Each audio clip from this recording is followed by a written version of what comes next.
Hello, Warhammer 40k players and tank commanders of the Imperial Guard, or Astra Militarum as the modernists call it now. Today, I am going to tell you the number one best unit in all of the Astra Militarum. Now, if you're an infantry player, you might disagree with me because there are way better units for their durability. Like the Bullgrin, for example, that they're better into different profiles and they can be a lot more durable than the Chimera. But today we're going to be talking about the Chimera because one of the play styles that I've really wanted to play and been interested in is the medium tank spam list. Now, I kind of ran like a really crappy modified version when I didn't have models. I brought in sisters emulators and stuff like that in the past. It didn't go too well, but I also wasn't as experienced in guard. But the reason I'm interested in medium spam and the new detachment, grizzled detachment, is because my army is Valhallan themed and I have models modeled after Soviet tanks. So I have little turret mods on the KV5.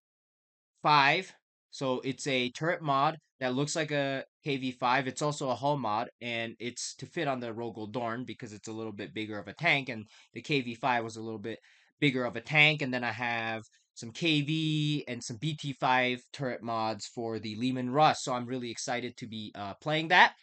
And Grizzled Detachment, the coolest thing that I like about it, there's two reasons. One, on a modeling point of view, you don't have to bring Scout Sentinels. I don't think Scout Sentinels really match like my Soviet theme, World War II kind of bolt action inspired army. The Sentinels, they look futuristic. They kind of look like the walkers from Star Wars. I don't know what they're called. The ATSTs, I think. They show up in the original six episode series of Star Wars and the even the new ones like the Mandalorian series. They have that walker. I don't like walkers. Well, I used to play knights. Some of the knights look really cool, and I have cool mods for the knights too. But I'm not a fan of the Sentinel model in Guard. And the coolest thing in Grizzled Detachment is that you don't have to run any Sentinels because the detachment rule lets you re-roll ones to hit if you have an order. And we're going to get to the gameplay and strategy aspect of why I like Grizzled Detachment and why this medium tank spam playstyle would fit so well into Grizzled Detachment. It's because every officer gets an extra order. So the Rogel Dorn commander, he has 2 datasheet orders, so now he gets 3. Lord Solar Leontus has 3 datasheet orders, so now he gets 4.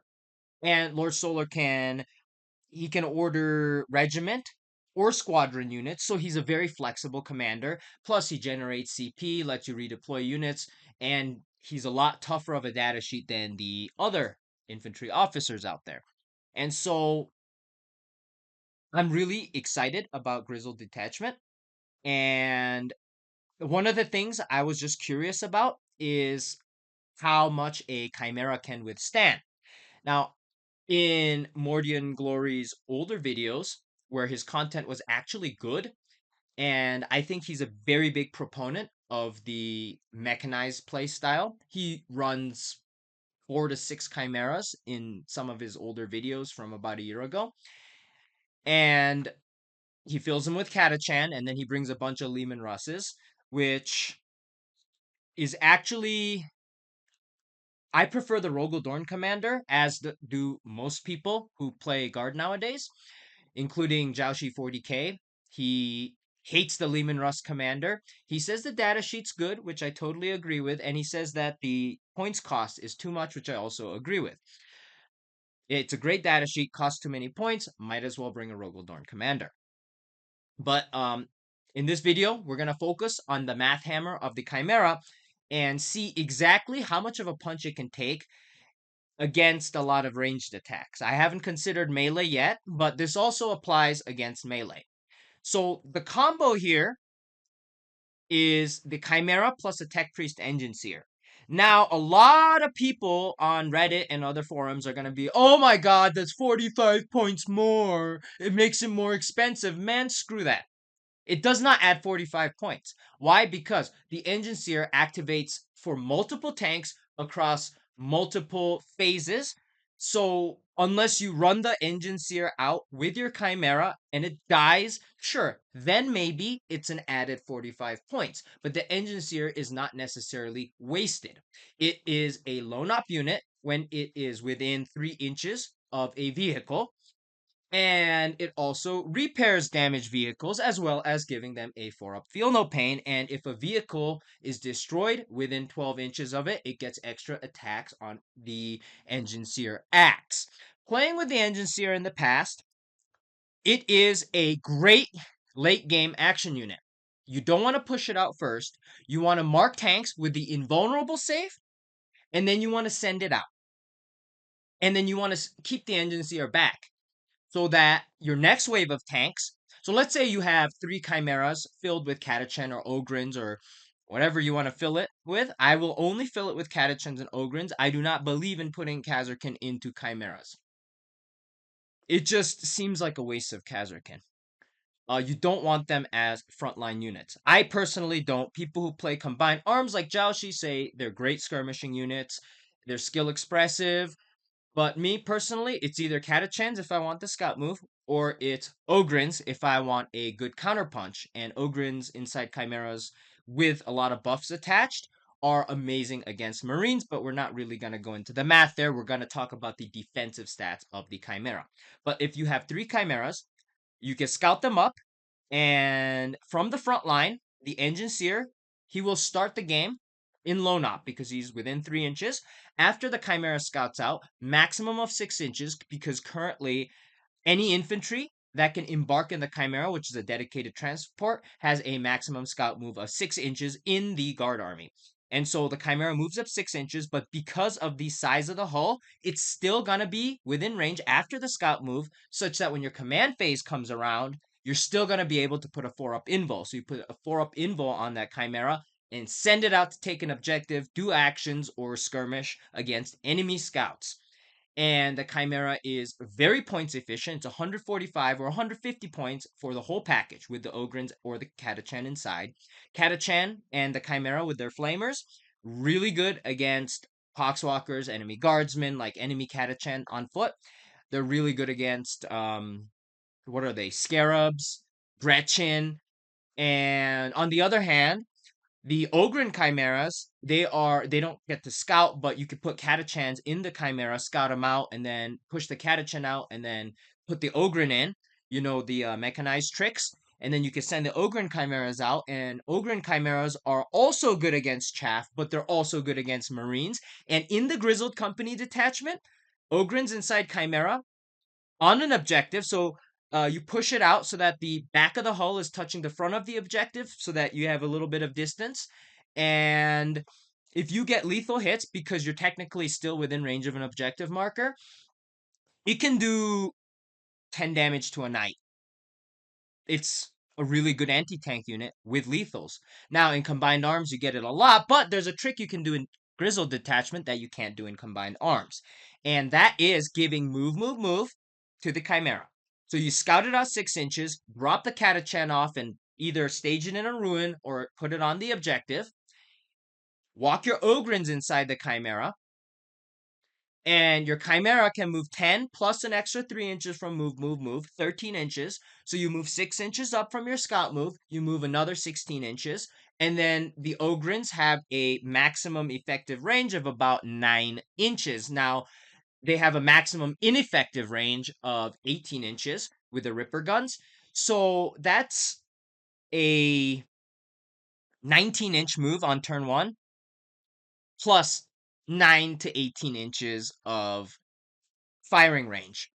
So you could shoot at a lot of things. Not everything, not things that are behind ruins in the enemy's deployment zone necessarily, but you can get a lot of different firing lanes on turn 1 if you play that. And the great thing in Grizzled Detachment is Snap to It, which is a stratagem that lets you, at the start of any phase, so you give it move in the command phase, in the movement phase you move it, And at the start of your shooting phase, you can give your Chimera through the Rogel Dorn or through Lord Solar and the Command Blob if it's still within 24-inch range, which it should be because you're only moving 19 inches up the board. So after your movement phase, you can always move Lord Solar up as well. You're gonna have enough range to order it with snap to it, and then you snap to it to take aim or Aquilon Eye, depending on the target. Usually Aquilon Eye is better, but if you use it like that, then you can hit really hard on turn one, get onto objectives, onto the front of the objectives, thus screening other units that are on the back of the objective. So you got guys in the front of the objective putting OC and hull blocking, and you got guys behind the objective also attaching OC. And against flying units or deep striking units, you're screening the front and you're screening the back. So um, you got two layers right there.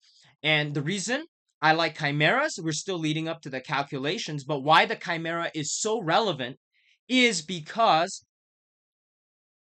it is two units technically in one package. So if the chimera gets destroyed and it's towing the front of the objective, if it does get destroyed, then your Catachans or your Ogrins can get out of the Chimera behind it. So especially if you have your Chimera sideways and they roll a pretty low charge roll, for example, you might be able to actually completely block off the objective. So if it's a one phase army, you know that a Chimera and its contents are going to hold that objective. So turn two comes around and you hold that objective, right? You score your primary. And turn two comes around. If you're going to use medium tank spam, let's say you have a Chimera with Catachans, Ogrins, and a Lehman Russ Vanquisher. That's a lot of units for a cheap amount of points. You could pretty much hold down primary for 2 turns. Nearly guaranteed. Because you're playing guard. And remember, you have Overwatch. Chimera has an amazing Overwatch against chaff units. Now you could put Krieg Flamers in there, disembark them, and that's another layer of Overwatch if you want to play that way. Krieg Engineers with Krieg Heavy Flamer, they both fit inside the Chimera. You could use the same trick. Use a Krieg Engineers to scout up the board. Krieg Engineers don't even have to get out yet because they take up 5 slots. Krieg Heavy Flamers take up 7 slots. So you can walk up the Krieg Flamers and then take objective with your Krieg Engineers, and then move up your Chimera and have the Krieg Flamers firing out of the firing deck. So, that's another combo you can use, right? And so the Chimera is a very versatile unit. It's excellent for early primary pressure. And the great thing is that currently it is 85 points. For all the tricks you can do, it is 85 points. That is ridiculously cheap. It is toughness 9, 3 up base save, 11 wounds. And that doesn't sound very strong. But when you add a Tech Priest Engine Seer to buff it on turn 1, you put a 4 up invul, send it out, right? And the Tech Priest Engine Seer stays back. That way, he can give a 4 up to the Lehman Russ to counterpunch, or he can babysit a Rogel Dorn. So the Engine Seer, you're not actually wasting it, and you don't count it as costing 45 extra points unless it dies. But it shouldn't die if you play correctly. So that's why the Chimera is so important, is because it is 85 points and you can put an Engine Seer buff on it. Unlike the Taurox, you can also give it smoke. And in some cases, smoke is better. Now, there's extra armor in Grizzled Detachment. In Hammer of the Emperor, you have ablative plating. And there are other defensive stratagems you can use. I think that's it, actually. You can use extra armor, ablative plating. I don't think there's any other detachment specific. In mechanized, you have a reactive move because it's a transport. So a reactive move is a defensive stratagem against melee armies. So I guess that counts as well. If they can't get into melee range to hit you, then you can't take damage. So the Chimera, there's a lot of uses in multiple detachments. In combined arms, it's also really good. But we're going to get to the numbers now. And I'm going to show you why the Chimera is an excellent trading piece, probably the best guard has. It's better than a Taurox for trading. Tauroxes are better as staging units so that you can stage, run up somewhere, and score a secondary with the Taurox and drop off your Kazakin to do damage and screen the Taurox. Or vice versa, depending on what you need. So the Taurox is better as a staging unit, whereas the Chimera is better as a bait screening. It's meant to take fire. And a Leman Russ Vanquisher is 145 points, exactly the same as Chimera and Ogrins inside, or Krieg Engineers, I guess. They're both 60 points right now. But the Leman Russ has 2 more wounds, 1 more toughness, a better base save, and it's 1 model, which means once the Vanquisher goes down, it's not like something else can come out and continue the screening, continue the move blocking, and continue putting OC on objectives. That's why I prefer the Chimera. You put the scout units in, send it out first, because they have 2 lines of screening. So they have to be a 2-phase army, and they actually have to dedicate a shit ton of units to destroy the Chimera and the contents. And they're totally different profiles too. A Chimera is a tanky tank, and the profiles of the Catachan, they're chaff. So you need volume fire. So you need a diverse amount of units to fight off that combo. Now Ogrins are toughness 6. They have a feel no pain. They have 3 wounds each. People call it ablative wounds because it's multiple models, and so that requires a different profile. And so having these options available to you in medium tank spam, you take a Chimera with a Catachan, Chimera with an Ogren, you have a Vanquisher, you have a lot of tools in your toolbox, and you don't have to take Scout Sentinels in Grizzled Detachment, and you have a ton of orders from your Rogel Dorn Commander and your Lord Solar, and so you can pretty much always get your reroll hit rolls of 1, whatever order you put on it, and it's either going to be Take Aim or Aquilon Eye, so your chimeras and the contents firing out of the 2 firing deck spots are going to hit very hard. And it depends what you're putting in the firing deck as to what you want. Typically, it's Aquilon Eye. Aquilon Eye is actually marginally better in most cases. But anyway, the whole point is that the Chimera is cheap, super durable, and it can hit hard if you put AP buffs, lethal hits, and other such buffs across multiple detachments. Of course, in combined arms, you have Field of Fire, which gives you bonus AP. Hammer of the Emperor, you have if you're within 12 inches, which you want to be within 9 inches so that you get rapid fire on your Ripper guns, or you want to be within 12 inches so you can use your Catachan Flamers out of the firing deck. You want to be there anyway, so you can get bonus AP that way. If you're using Krieg Flamers, then bonus AP is always great, and you can get them in Combined, Hammer, and in Grizzled. You don't have access to a bonus AP stratagem, but you have access to an order that gives you bonus AP, and you don't necessarily need Take Aim. I mean, it will help your Hunter Killer, your last gun array, but you don't really need Take Aim because your Flamers are doing most of the damage, and so you want to use Aquilon Eye. But anyway, let's get to the meat and potatoes of this video because I've been chatting for over 18 minutes about the relevance of a Chimera and why you'd want to play it in pretty much every detachment except Recon, maybe. So the first thing we're going to do is talk about the Doomsday Arc because it is a very popular and one of the most brought lists in winning Necron lists. They're really good in Star Shatter Arsenal, and they have other uses in other detachments as well, including Awakened Dynasty. They're a really good backline shooting units, and they have a lot of nice data sheet abilities and keywords that let them hit harder if they stay still. But for the purposes of this calculation, we're not going to include that because let's say you deploy a Doomsday Arc right on the line against a guard army, and 50% chance you don't go first. I'm going to bring out my tanks and I'm going to destroy your Doomsday Arcs, and you are not going to be able to shoot back at me and you have no anti-tank capacity left because I've destroyed it all against my tank spam list. So as a thinking as a Necron player, and you should do that if you want to get better at Warhammer 40k, practice deployments. Don't just deploy your army, consider your opponent, how your opponent might want to deploy, right? And run your numbers accordingly. Because yes, Doomsday Arcs can one-shot a Chimera. Even with the Engine Seer buff, if it has dev wounds, if it stays still and has a bonus hit chance, it you can lose a Chimera even with the Tech Priest Engine Seer buff. But if you think about it from the opponent's shoes, you have a 50% chance you're going to lose your entire anti-tank capacity. If you're playing Star Shatter, you're going to have Silent King, most likely.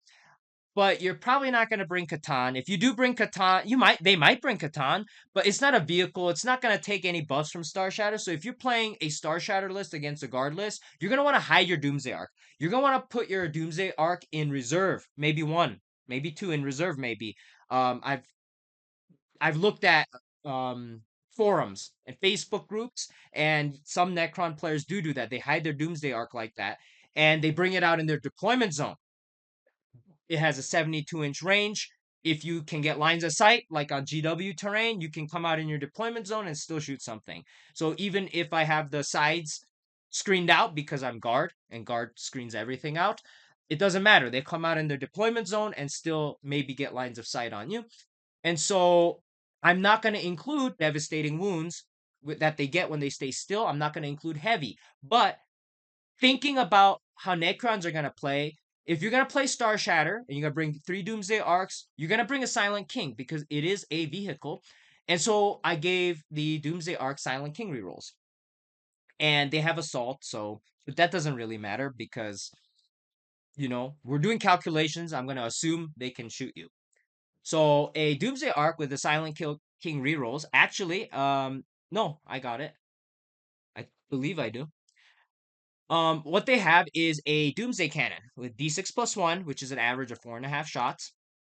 And they have the Gauss Flare Array. They have 2 Gauss Flare Arrays, 5 shots each, rapid fire 5.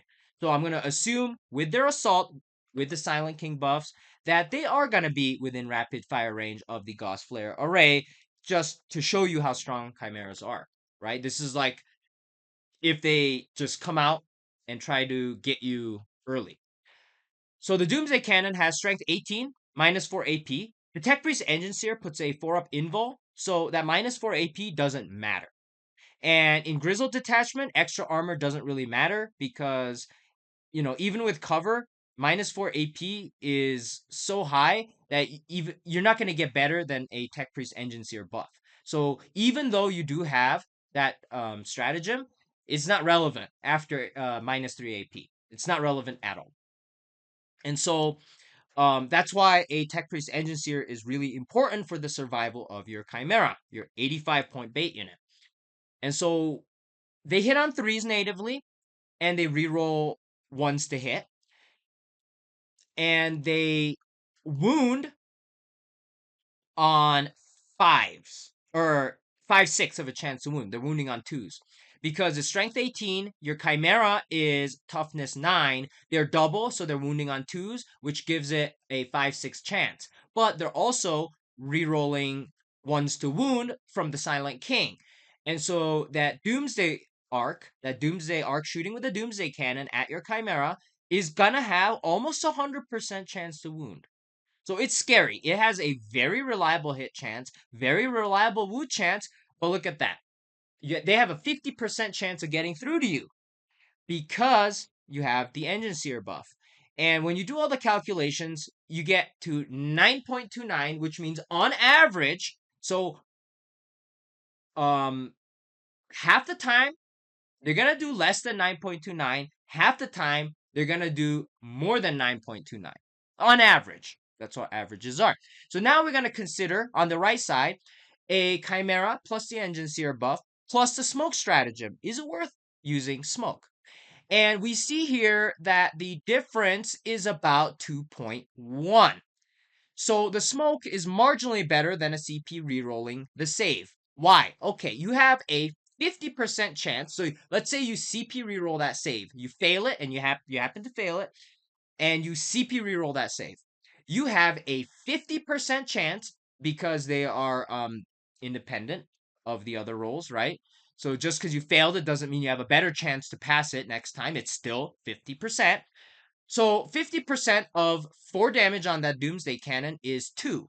So with Smoke, on average, you're going to save 2.1 incoming damage. 2.1 is better than CP rerolling a save, like saving that CP to reroll the save, because that gives you an average of 2 damage saved. So 2.1 is greater than 2. So in this case, now we're talking strategy, using the numbers to define our on-game strategy. If you're playing against Necrons, they shoot at you with a Doomsday Arc, smoke it.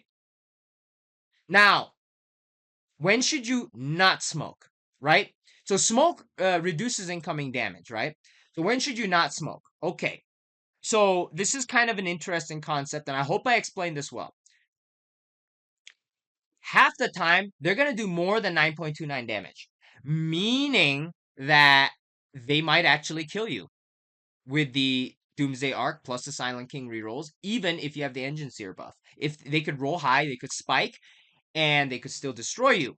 Now, when the timing comes to use smoke, you don't know how much damage they're going to do, right? But when it's time to CP reroll the save, then you know. The reason why is because all attacks are done at the same time. That's the timing of it.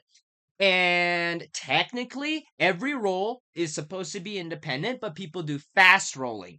So you're gonna be able to know if the enemy spikes something so that you can CP reroll one of the saves for the Doomsday Cannon. So on average, they're gonna land 1.7, right? You can't get 1.7 incoming attacks, right? Unsaved attacks. So it's either gonna be 1, or it's gonna be 2, or 0, or 3, or 4, right? I mean, you can't get 4.5 shots, right? That's the average is 4.5 shots, but you're not gonna get 4.5 shots. It's discrete.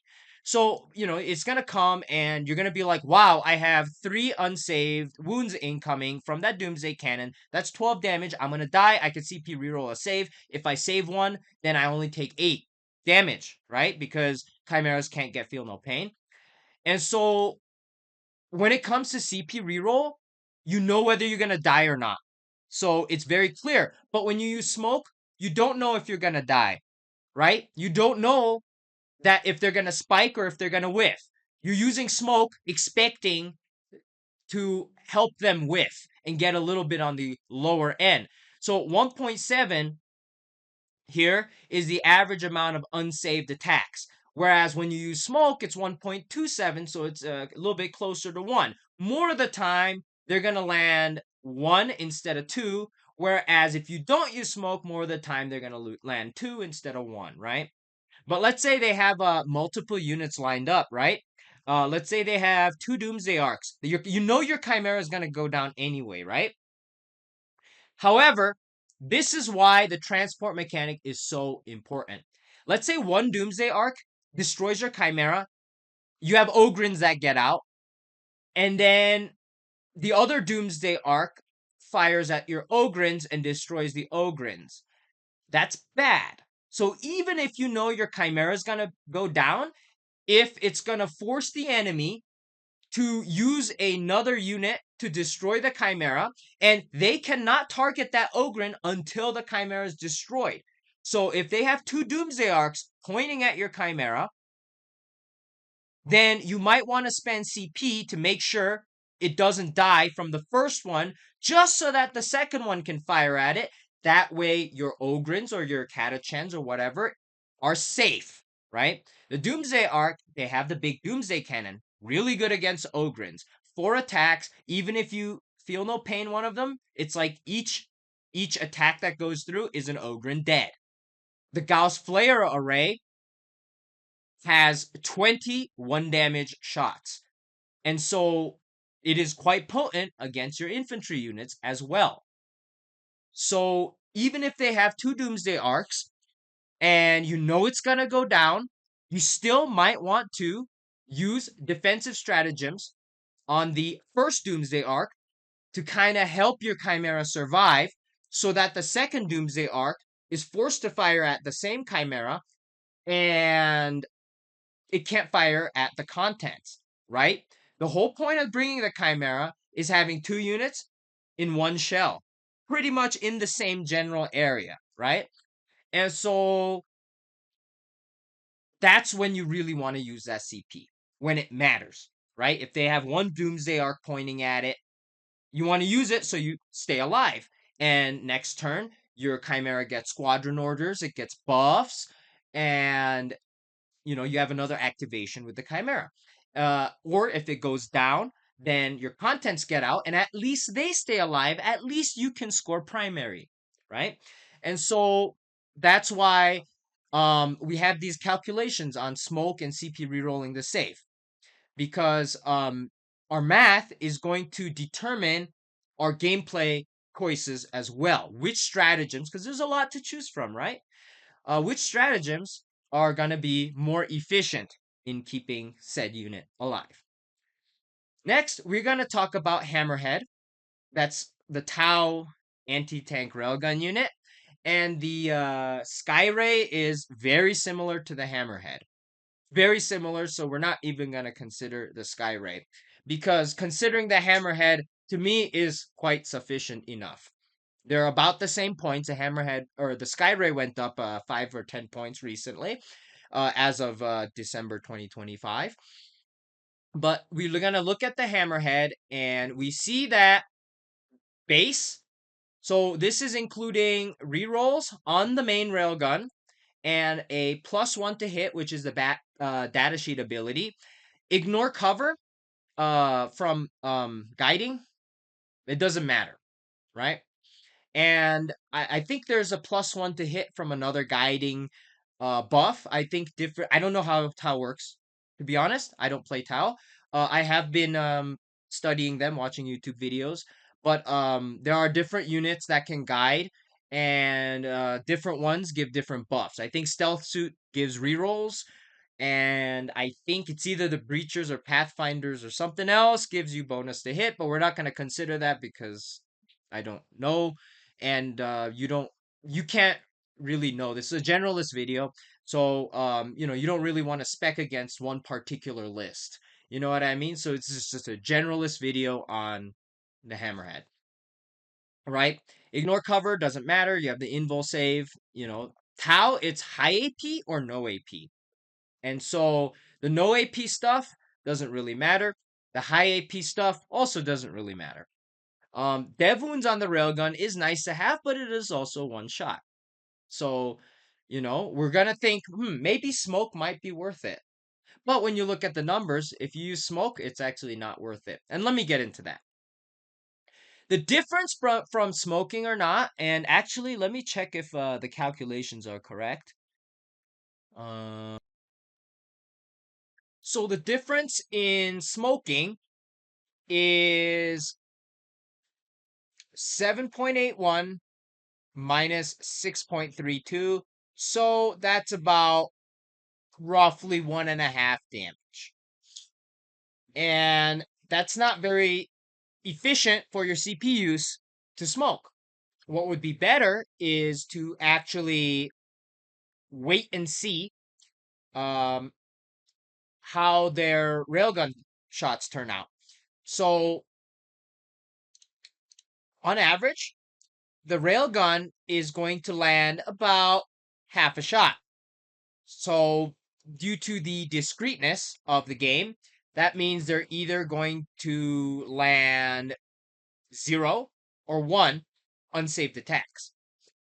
And there is a chance that they could get a devastating wound. So if they spike, get a 6 on the wound roll, then they get a devastating wound, in which case you can't CP reroll it, and they are most likely going to kill you. On average, it's 9.5. If you include rerolls as part of it, or if they just spike again on the damage, they could just one-shot you. But let's say it is a savable. They don't get a dev wound, they get a regular wound, and you can CP reroll it. I would definitely CP reroll that because most of the damage is coming from the railgun. Now, if the railgun does land a dev wound, there's nothing you can do about it. And let's say that in their damage roll or their reroll damage roll, they roll something terribly low, like a 1, and they end up doing 7 damage to you. They still have the seeker missiles and the burst cannon to fire next. And statistically, they are not going to land a seeker missile. So if they get a low damage roll, you're still pretty good. And since they landed a dev wound, that means that you don't get to reroll the railgun attack, but you can reroll a seeker missile attack. An average of 0.44 doesn't mean they are never going to land a seeker missile shot. They could land one, or if they're super lucky, they could even land both, right? If you roll really badly on your invulnerable saves, they still have a, reasonably low, but not non-zero chance to land 2 seeker missiles. And if they land 2 seeker missiles along with the dev from the railgun that doesn't kill you, then it's not really worth CP rerolling because one hammerhead would have destroyed you. However, if they land 1 seeker missile, then I think that it is worth CP rerolling that 1 seeker missile. And the reason why is because you go down to the burst cannon, right? And they're gonna average land 1 shot, a little less than 1. So more times than not, they're not gonna land. Well, more times than not, they're gonna land about 1 shot, right?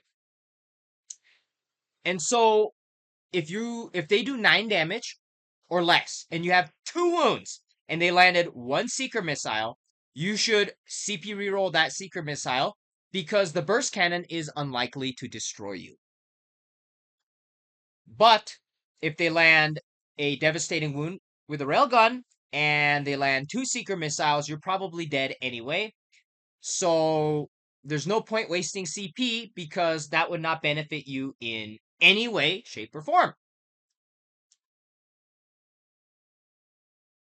But consider the chance of actually landing a dev wound on a railgun and both seeker missiles is very low.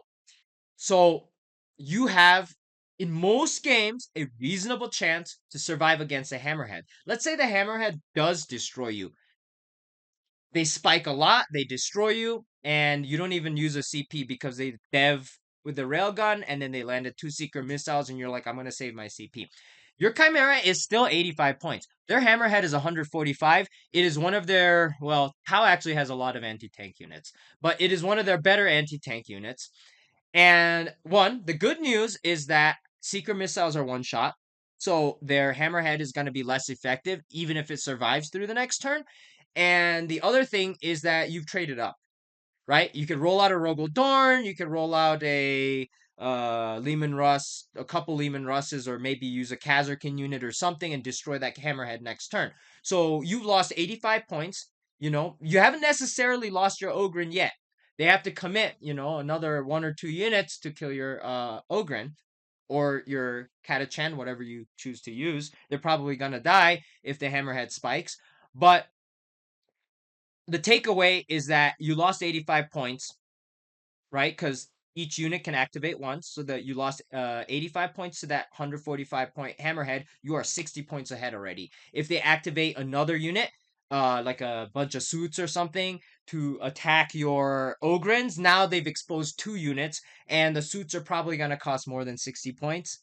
Enough suits to destroy your Ogrens in one activation. Because if they don't, then they're going to have to activate more and more and more and more units.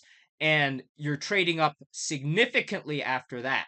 And so the Chimera, it might not survive in a rare few games against a hammerhead, but even if you do die, it's okay. It's not the end of the day. But on average, it's going to do a lot less than a Doomsday Arc, numbers wise. So next is the Storm Surge. Storm Surge is 360 points, but it is something. It went down in points a lot. It used to be like 450 or 415 or something. And so at least on YouTube and the videos I watch, a lot of people are bringing storm surges. It is like the Titanic. It is like the night of Tau. And when we run numbers, the storm surge is not that likely to destroy a Chimera. Now, the storm surge's data sheet says that you can ignore modifiers to hit. So smoke doesn't work against the storm surge. You cannot smoke against it. And extra armor is useless for the same reason I told you before, right? If you look here, it's either 0 AP, extra armor doesn't matter because you can't lower 0 AP to like positive 1 AP. You can't do that. And the Pulse Blast Cannon has -6 AP, and the Pulse Blast Cannon actually has two profiles. So it's not like, oh, they're gonna be bringing this huge Strength 24. No, it actually has two profiles. This one just happens to be better than the other profile on the Pulse Blast Cannon, right? I think it's a Strength 10 profile that has 6 attacks and 4 damage. So the Pulse Blast Cannon, the big profile, is actually better against the Chimera number wise. So it has two different profiles. They're likely to bring it, and it has -6 AP on this. And so extra armor doesn't matter because you already have that 4-up invul from the engine seer. And the destroyer missiles, well, I guess the one destroyer missile, it's not a one-shot weapon, but it only has one attack per activation. It has -4 AP. Again, it's over -3 AP. It doesn't matter. Extra armor is useless, right? So smoke doesn't work. Extra armor doesn't work. Extra armor, by the way, is Armor of Contempt, pretty much, the Space Marine stratagem, but it's for guard in the Grizzled Detachment. So none of this matters, right? Which is why the Engine Seer is so important if you're running medium tank spam, because a lot of the times the stratagems don't even matter. Um, so you look at the numbers and it does 7.62, and for a expensive 360 point unit, the Storm Surge really doesn't do that much. Like I said earlier, there are other combos that you can add to make them hit a little bit more reliably or give them rerolls, which is going to affect the math. But this is the baseline, 7.62 damage, and it is unlikely to destroy a Chimera, and the reason is because it has a 4-up invul save. If it didn't have that 4-up invul save, it's a guaranteed dead, right? If you didn't have engine seers in your list, a storm surge could split fire against 2 chimeras and take it out. So like, I don't know if Morty and Glory includes engine seers. I don't think he does. But if you bring 6 chimeras and you don't bring engine seers, a storm surge can just split fire and destroy 2 chimeras, and it may or may not ruin your day depending on how you play. And so it is the engine seer that really, really reduces the damage and makes a Chimera really good. They're okay for their points cost. They're really good with the engine seer. Now we're going to look at Space Marines. They are the most common army. They have the most factions and detachments, I believe, in the game, compared to any single faction. And they all have they share the same units, and they have similar abilities.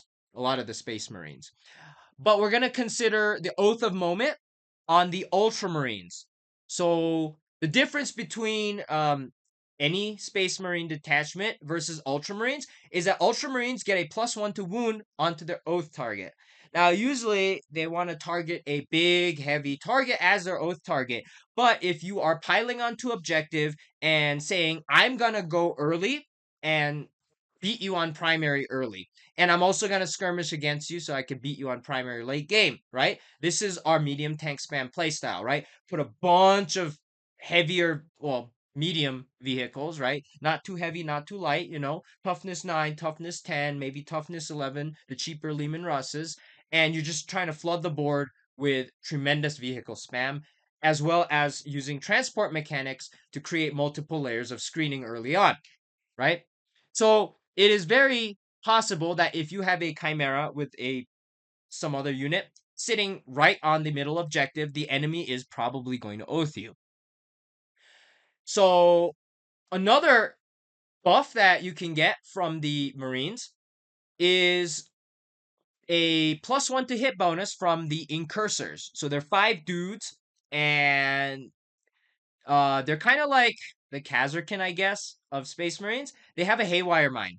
This Haywire Mine is, I believe it's exactly the same mine that the Kazarkin have, but instead of ordering themselves, now they're buffing the rest of the Space Marine army. So the Incursor, after they fire at something, I believe, it marks them for a +1 to hit army wide for every other unit that fires at it. So we're gonna apply that. So Oath of Moment, you get to reroll all your hits. In Ultramarines, you get +1 to wound, and the Incursor gives you +1 to hit. Gladiator Lancers natively hit on a 3-up, so now they're hitting on a 2-up on all the weapons and rerolling ones from Oath of Moment, plus they have a +1 to wound. Now, there is a Storm Speeder that gives you bonus AP against vehicles, but it doesn't matter because we have a 4-up invul save, right? So, and that's not as common of a unit as Incursors. Incursors have the Scouts keyword. So, a lot of Space Marine armies, they like to bring Incursors. They're really good. So that's why we included it here, but we didn't include the Storm Speeder because yes, they can boost the AP on the Iron Hail Heavy Stubber and the Frag Storms, but um, are they really gonna bring a Storm Speeder? You know, I haven't seen that particular Storm Speeder. I don't know what it's called. There's 3 types, and one of them boosts AP against vehicles only. And so, um, the Gladiator Lancer has 2 shots from its laser destroyer. It kind of fits the theme of the Tau Hammerhead of the Doomsday Arc. It's a similar type of unit, right? The Gladiator Lancer. And so they have nearly 100% chance to hit on everything, right? They have a 97.2, which means in most of your games, there's going to be a game where they miss something, but most of the games are going to hit with everything, right? Wounding, they're wounding you on 2s, pretty much, on the Laser Destroyer, and then the Icarus Rocket Pod is strength 8, so it's actually less than, but with a +1 to wound, they're wounding you on 4s. Iron Hail Heavy Stubbers and Frag Storms, strength 4, is less than half of toughness 9, +1 to wound, they have 1/3 of a chance, right? So when we get done with all these calculations, we see that on average, a Gladiator Lancer with buffs and oaths, they're going to be doing 7.64 damage to a Chimera with just the Engine Seer buff. That is not dead. But remember, they use the Incursors. And what do Incursors have? Mines. And what does a mine do? And I'm going to read it off to you right now. Once per battle at the start of any phase, you can select one enemy unit within 3 inches of the bearer and roll 1d6. On a 2-up, that enemy suffers d3 mortal wounds. That's an average of 2. Or 2d3 mortal wounds, an average of 4 mortal wounds instead if it is a vehicle unit. A Chimera is a vehicle unit. So 7.64 plus 4 wounds from landing the Incursor Mine, the Chimera is dead on average.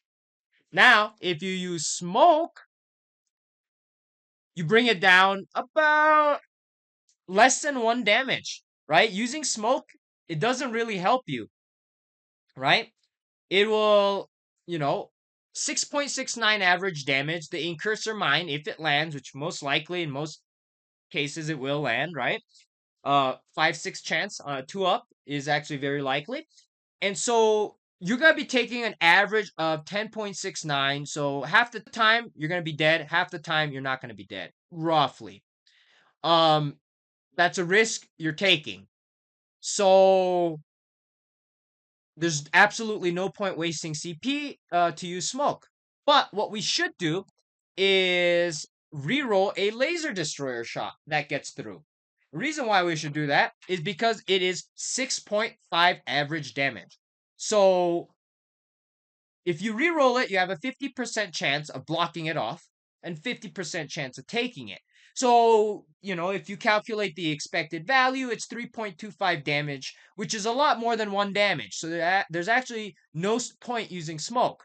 They have a average of 0.81 unsaved incoming Laser Destroyer attacks coming in. But it's going to be around a half the time. And if they do land one laser destroyer shot, you re-roll it and you save off that shot. Even with the incursor mine, they are unlikely to kill you, right? And it's gonna be a lot more rare for them to get both shots in. Why? Because you have a 4-up invul save. So yes, they could not they could spike, but they're very accurate. It's your save roll, so you could whiff, right? So that's almost 100, right? The hitting and wounding, that's almost 100%. And so a quarter of the time they're gonna land two, um, and 3/4 of the time they're gonna land one or less, right? So if you go to a big GT, let's say you're playing all Space Marines, in 2 games, a Gladiator Lancer is gonna land 2 shots, right? And if they do land 2 shots, then you're probably gonna die.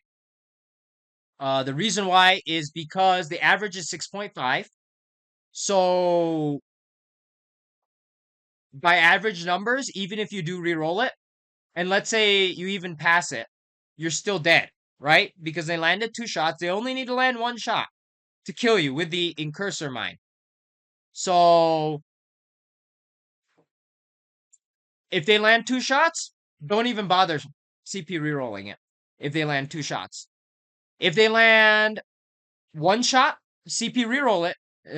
You'll probably save a lot of wounds because the laser destroyer does all the damage. The other weapons don't do as much average damage. It's that laser destroyer that does all the damage, and then the mines that do the rest.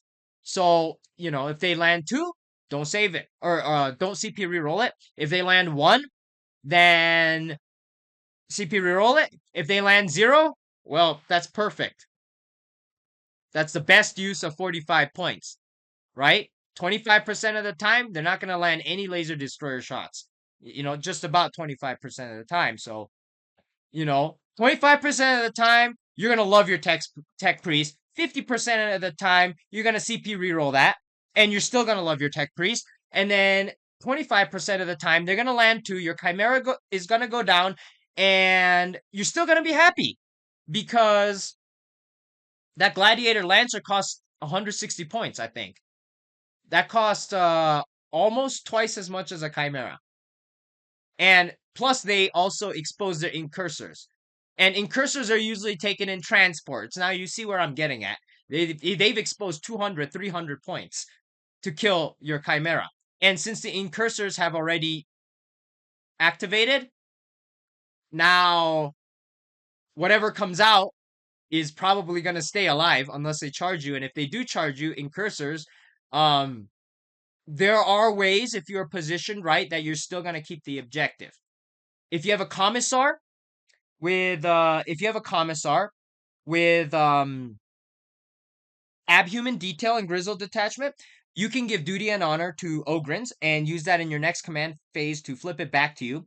A unit of 5 incursors is totally unlikely to destroy a unit of 3 Ogrins, so your Ogrins are also going to clap back. So if they manage to kill 1 or 2 dudes, then you can flip it back. If you're taking Catachans, let's say you're using a different detachment and you don't have abhuman detail, and you bring in Catachans, each Catachan dude has 2 OC. Incursors have 1 each. They have a total of 5 OC. You have a total of 20. If they kill 8 guys and you have 2 guys left, you still have 4 OC. You duty and honor, and as long as they're not battle shocked, you have 6 OC, you beat them by OC, and you still score your primary. You see how easy it is to play guard? So they'd have to wipe your entire squad.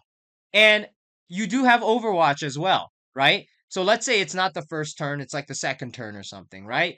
Or it's the enemy's turn, you went first, and Lord Solar generated you a CP, right? Because you want Lord Solar if you're playing Chimera Spam. You don't want Ursula. Well, in Mechanized, you want Ursula.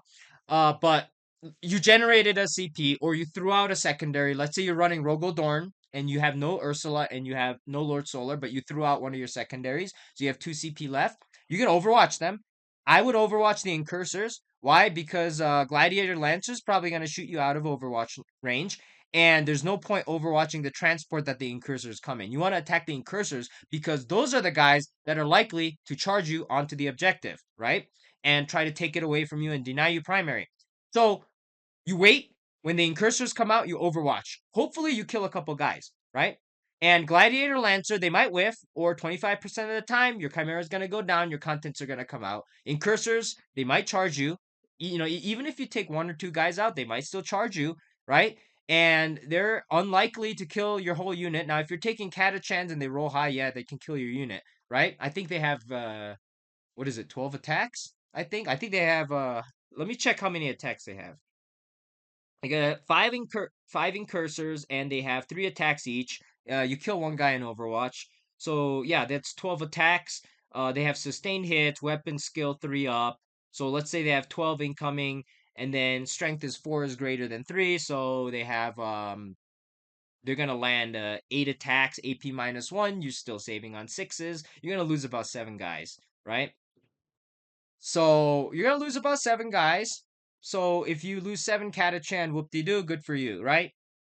You have 3 guys left. Hopefully they pass Battle Shock when you duty and honor them. And if they do, then you score your VP. You can also insane bravery them, but I wouldn't do that. Reason why is because if this is turn 1 or turn 2, you have a lot more turns to score VP. You want to be stacking up your CP, and insane bravery you can only use once per game. So I usually like to save it on my tanks. But if you really think that you need that VP, um or that objective, I mean, then you can absolutely use insane bravery, and that guarantees you pass battle shock, and even you can still use duty and honor on them, and still beat up the incursors the next turn, like when it comes back to your turn. So against a gladiator lancer, that's some CP usage and some strategy. Chimeras with contents with a tech priest engine seer buff are really good against space marines, right? Now there are jump packs and other crap they can throw at you, but if it is early in the game, do note that's uh points that they are more points that they are exposing, and that's more units that your Lehman Russes and Rogel Dorn can split fire more efficiently into, because they've exposed a lot more, so it doesn't kind of bottleneck you into firing your big cannon and stubber at the same unit. You can split fire your stubbers onto the infantry and your big cannons onto their vehicles, and you can actually be very efficient and wipe out a lot of their army. So that's the entire premise of using Chimera plus contents plus engine seer, is that you are trading up, right? If things go well, you're still on the objective and you score lots of primary. If things go badly, they might deny you a turn, but you're still trading up. So this is like a win-win situation, which is why in the beginning of the video, I said that the Chimera is probably the best objective scoring and holding vehicle in the entire Guard Codex. So next, last, we're gonna go guard against guard. Let's see what a Vanquisher does. So Ogryns plus Chimera is 145 points. A Vanquisher is also 145 points. And a Vanquisher has a particularly anti-tank profile, just like the other units we've discussed, but it only has one shot on the Vanquisher cannon. So let's just say we give it the best armaments for anti-tank, which is 2 Meltas, multi-Meltas, right? The strength 9 -4 AP, you get 4 shots, 1 Vanquisher cannon shot, 1 last cannon shot, that's your hull mounted sponson, and then you have 6 stubber shots, assuming you're in rapid fire, which you should be if you're gonna be within Melta range, and you have your 1 hunter killer, because it's early in the game, and the Vanquisher, right? You scout it up onto the objective with your Chimera, and let's say you went first, you put the 4 up on it, and then the enemy Vanquisher comes out of hiding and gets a line of sight on you and fires everything at you with take aim. And they got the Melta buff. Let's say it's very close range, right?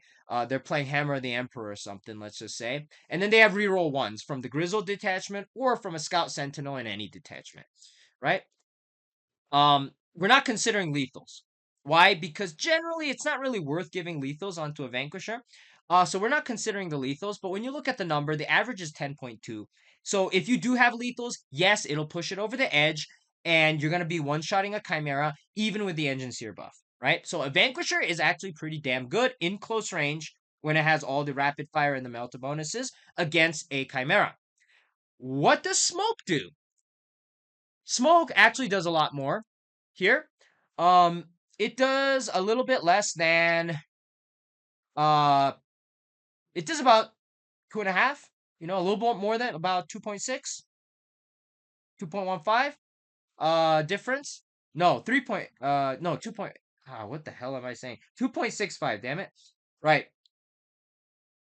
No, it's 2.55 roughly. Yeah, it's 2.55. Um yeah, 2.55 damage difference, which is pretty decent, right? Especially, well, if they have lethals, it doesn't matter because lethals crit on sixes anyway. But um, the difference is 2.55 damage and 10.2 damage to 7.65. That's pretty good. But consider if you CP rerolled something, would that make a bigger difference? And the answer is yes, because their Vanquisher cannon does an average of 9.5. So if they land it, they reroll it, they reroll their damage roll. Like, let's say they get a low damage roll, they reroll it. It is possible, or if they just spike right on the get go, it is possible that they'll be rolling a 12 and just one shotting you, right? And it is kind of unlikely. It is 0.38. They have about a little more than a third chance to land that Vanquisher cannon. But if it does land, then you want to be able to CP reroll that because 50% of 9.5 is 4.75, which is a lot higher than 2.55, right? So in the rare case that it does come in, and like I said, if you're playing 8-match GT and you happen to be playing a lot of these, it's gonna happen, right? They're gonna get lucky, you're gonna get unlucky, things happen, right? And so you want to save your CP so that you can reroll that big Vanquisher cannon because it does a lot of damage. Now, when you look at the numbers, the two Meltas actually do more damage than the Vanquisher, but do note that these are 4 Melta shots, right? These are 4 multi-Melta shots, and so you can only CP reroll one of them. And you can see that it is a lot more probable to land at least one Melta shot than it is to land that Vanquisher cannon shot. Why? Because of that 4-up invul save. So more likely in a game, they gonna they're probably gonna whiff with the Vanquisher cannon, and they're gonna land a Melta. Right? Is in most likely scenario that's gonna happen more often than not. And so when that does happen, you can still reroll a Melta shot and it's still better than using smoke because 5.5 divided by 2 is greater than 2.55, right? So if they land the Vanquisher, hey, you have a CP banked to reroll that, right? So you don't take a ton of damage. And if you don't eat that Vanquisher cannon shot, they're pretty unlikely to destroy you with everything else. They're pretty unlikely. So if you don't eat that Vanquisher cannon shot, you're good. If you do eat that Vanquisher cannon shot, you're pretty bad. But let's say you eat that Vanquisher cannon shot and they don't one-shot you, you can still reroll that Melta shot. CP reroll that Melta shot, and it's still worth it. It's still worth it than overusing smoke, I mean. And if you have a chance to block an average of 5.5 damage, hell yeah, I would. Because if you grenade, that's an average 3 damage. If you tank shock on a toughness 12, that's an average 4 damage. So the CP rerolling a save is not as efficient as using it on a damage stratagem next turn. But if you're playing against horde armies that have a lot of wounds, then the grenades don't really matter as much. It's better to keep your tanks alive. You get what I'm saying?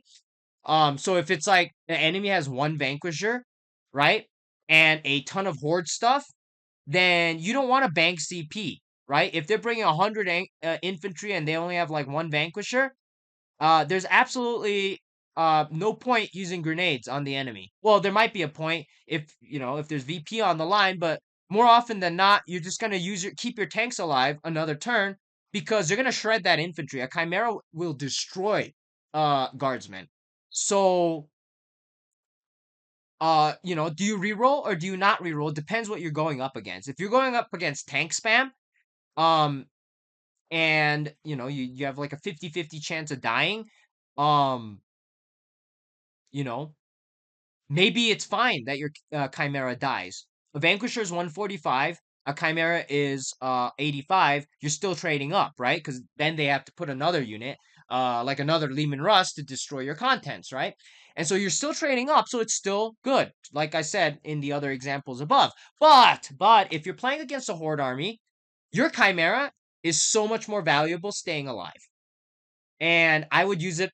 I would blow CP on defensive stratagems because because by you staying alive, it allows you to do a lot more damage than saving that CP for a grenade or a tank shock. Hopefully, I've been clear on this. And you can see here that the last cannon also unlikely to hit. Um, it's not as efficient to reroll a last cannon, but if they whiff with the Vanquisher, they whiff with the Melta, you could reroll the last cannon if they hit with the last cannon, which is possible. But at that point, even if they do hit with the last cannon, they're not going to be able to destroy you. Because it's an average of 4.5 and it's a D6 plus 1, so that's 7 damage max. You're not gonna die. Stubbers are unlikely to do any damage, and the Hunter Killer, it is also very unlikely. So if they already whiff their Melta, they whiff their Vanquisher cannon, they hit you with the last cannon. Do I CP reroll? Do I not CP reroll? I would say don't even bother CP rerolling that save because this Vanquisher is pretty much done, and it's not gonna be able to kill you, right? Unless they land the Hunter Killer and they roll high enough, right? The average is 3.5, so they'd have to roll the above average discrete roll, right? They'd have to, and that's if they max out the last cannon, right? They do 7 damage. They still have to roll. Hunter Killer's a D6, so they still have to roll a 4. So you have a good chance of surviving if you can make that Vanquisher cannon whiff, right? And so the whole point of this video, just to wrap it up, because there's nothing else to talk about. I could have done a Tyrannofax, but you can run the numbers yourself. They should be very similar, and I can pretty much guarantee you that the Tyrannofax will not be able to destroy a Chimera, especially with 1 CP banked for smoke or a CP reroll. I should run numbers on that. But to wrap up the video, the whole point is that a lot of the dedicated railgun style anti-tank units from across a lot of different armies. We got Guard, Marines, Ultramarines in particular, Tau, and Necrons. A lot of these big anti-tank units, they are unable to take out a Chimera with a 4-up engine seer buff. And for a lot of the examples, except the Hammerhead and Storm Surge, I did consider having little bits of buffs or a lot of buffs, right? I gave the Doomsday Arc Silent King rerolls. I gave the Gladiator Lancer the Incursor plus the Oath of Moment. And I gave the Vanquisher take aim order being in Melta range, right? Which gives it an extra 2 damage, Melta 2 on their Melta weapons, and reroll ones from either Grizzled Detachment or from a Scout Sentinel. So I did put into account buffs, common buffs that the army could have. Um, in the case of Guard, since I'm very familiar, that this is pretty much it. This is the best buffs that the Vanquisher can have. This is like the best. And still, it is not guaranteed that a Vanquisher will take out a Chimera with the Engine Seer buff. So 85 points, it can survive attack from a single activation of pretty much any anti-tank unit with buffs. That is pretty damn good. That is a lot of efficiency. And some people will go into the math of, wounds per point, all that. It's useless. No, that's useless. Look at these numbers. Because this is what you're going to think of. You're not going to be like, oh, that thing has 7 wounds and each wound costs 4 points. You're not going to be doing that in battle. In battle, what you're going to be thinking about is, okay, if I push this Chimera out and the enemy has 1 or 2 of those units, is it going to be likely to go down? If it does go down, am I going to be trading up? So that's the stuff you want to consider. So this is good math. This is good math. The wounds, the points per wound, all that stuff is garbage. Don't even consider any of that in your gameplay, right? And so you look at this, and yeah, it's actually it's more likely than not gonna survive against anti-tank units. And that means they have to expose, like in the incursor example, they're gonna have to expose 2 or 3 units to deal with your Chimera and contents. And that's pretty damn good because you're trading a lot. Space Marines, they're more elite than Guard. So their stuff is on average more expensive than Guard stuff. So if you can get them to expose multiple units against one of your units, dude, that's a win in the trading game. And that is basic 40k for you. And this is why the 85 point Chimera, it's not very impressive, but when you're building into the Chimera build, you're bringing the tech priest. You're saving up CP to use defensive stratagems. It could really force the enemy's hand. It could really set the tempo of the game, as the pros like to say. Because, if they don't respond to you, you're scoring mad VP every turn. You're scoring, I think, 3 to 5 VP, depending on the mission, every single turn. And I'll tell you what, if you're playing Grizzled Detachment, you get sticky. So you know, let's say the enemy has done their homework and they're like, I can't destroy that Chimera and the contents. You're gonna have the objective. You're right in the middle where it's most deadly. I don't want to expose all my units on turn one. I will let you sit there. Well, now you're scoring VP, and in Grizzled, you can next turn comes around, you can sticky that. You can sticky that objective and move off and move block them or go help another flank fight, right? So, it forces their hand, It's like, are you going to let me sticky the middle objective plus score VP plus move my Chimera with the content somewhere else next turn, giving you a massive headache? Or are you going to expose a bunch of units to take out both the Chimera and the content and out OC me and fight for the middle? A lot of people, they say, don't go to the middle. Don't go to the middle. What's the problem with putting 145 points on the midboard, right? You're not putting your Tech Priest Engine Seer there, right? It's not 190 points because he's not going there. He's going somewhere else. He's just marking the Chimera. You're throwing it up on the midboard saying, hey, I'm going to have board presence. I'm going to be, a mediocre Overwatch threat. And I'm going to be scoring VP. And if you don't respond to me, I'm going to sticky it and move past the objective, right? That's bad. That's bad for the enemy. And so, let's say their game plan is to just push a flank, or they have a bunch of stuff in reserves, especially. It's hard to deal with the middle unless they have deep strikers, unless you're not screening well. You know what I mean? It's really hard to deal with the middle. So 145 points out of 2,000 points to force the enemy's hand to either come out and deal with it or have a headache and pain in the anus for the rest of the game. I think that's a really good playstyle.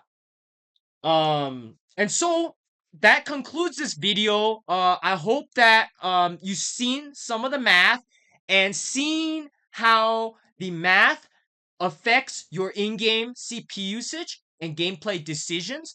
And I hope that you understand how the mechanized bait and trade style is playing. And if you haven't tried out chimeras, because everybody says Tauroxes are better, um, which is true in some cases in some detachment and not true in others. Um, if you haven't tried out the Chimera, you should definitely try out the Chimera. It's a reasonably cheaper kit. It's not as points efficient as a Lehman Russ or a Rogel Dorn, right? Because you can run them as commanders and they cost just a little bit more. But they are pretty cost efficient compared to infantry, for example, right? Infantry is what, like $55 for 65 points. A Chimeras are just about the same for 85 points, so they're a little bit more points of cost efficient, being a vehicle. And you could play them in Combine, you can play them in Hammer of the Emperor, you could play them in Mechanized, you could play them in Siege if you want to play Siege for fun, and you could play them in Grizzled Detachment. So they're pretty much good everywhere. And they have access to a lot of different buffs and different detachments. And I think they are an excellent, excellent, excellent bait piece. So, Merry Christmas. happy holidays, and good luck in the next games that you play. Praise the God Emperor of all mankind, and praise the Machine God. Goodbye. To the God of all machines, to the God of all machines, his sacred designs are supreme.